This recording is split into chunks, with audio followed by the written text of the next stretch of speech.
L'Arabie Saoudite s'inscrit dans la continuité des ancestrales coutumes arabiques. Le voyageur est roi.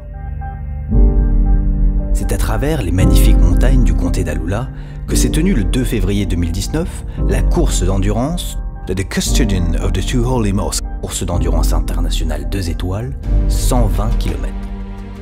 Organisée par la Commission royale pour Alula et son partenaire, la Fédération équestre d'Arabie Saoudite, cette course d'endurance de calibre mondial est le premier événement de ce type. Associé au festival Winter at Tentora, parmi d'autres événements comme des concerts, visites de patrimoine, expositions d'œuvres artistiques ou encore un festival de montgolfière. Cet événement est de loin le plus ambitieux organisé pour la planète endurance. Il est le mieux doté au monde avec 15 millions de rials, soit près de 3,5 millions d'euros, dont 24 000 euros à chaque finisher. Les Saoudiens font les choses en grand. 20 couples européens sont invités, français, espagnols, belges et italiens. C'est la première course d'endurance de cette ampleur jamais organisée en Arabie Saoudite.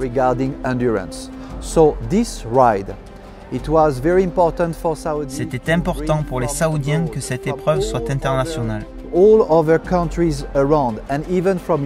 que les pays voisins ainsi que les pays européens soient invités pour avoir les meilleurs chevaux et les meilleurs cavaliers sur leur événement. Et ils ont répondu présents à cette première édition. Les meilleures écuries du Golfe sont aussi là pour participer à la fête.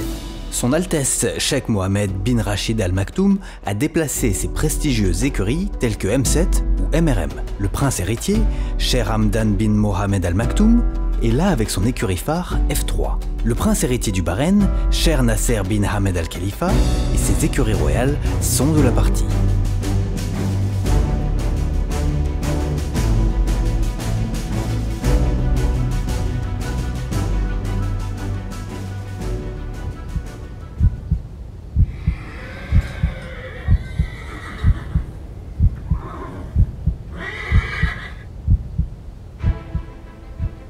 C'est 200 couples qui s'élanceront sur un tracé inédit, totalement sur mesure. Chaque mètre de piste a été travaillé pour le confort des athlètes chevaux. C'est avec beaucoup de surprises que nous avons découvert la variété de ce tracé. Des bosses, des pistes dures, des pistes moins porteuses, voire des passages profonds, mais à 80% du très bon.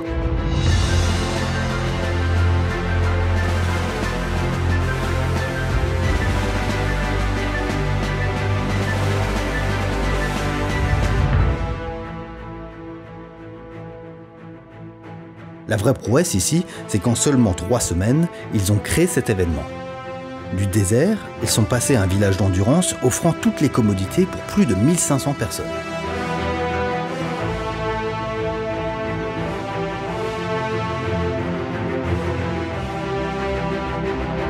La région est riche de vestiges vieux de plusieurs millénaires, construits par les Nabatéens et inscrits au patrimoine mondial de l'UNESCO.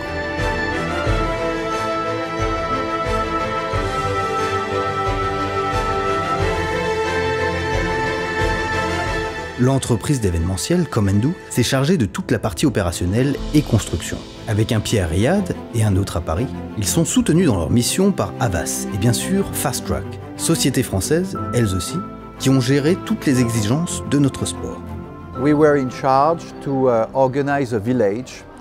Nous sommes responsables de l'organisation et la construction du village endurance à Fursan. Quand nous sommes arrivés, il n'y avait rien.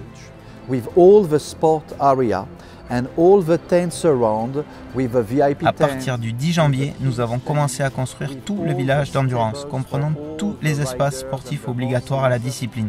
Aire de refroidissement, aire vétérinaire, mais aussi les tentes VIP, la tente du roi, les box, l'héliport, alors que la course s'est déroulée le 2 février. Alors bien sûr, à l'issue de cette épreuve, les Occidentaux regrettent déjà que la course ne soit pas inscrite au calendrier 2020. Mais qui sait? C'est déjà clairement l'ouverture du pays qui se joue ici. Oui, il n'y a pas de cavalière sur la compétition, mais patience, les choses évoluent vite.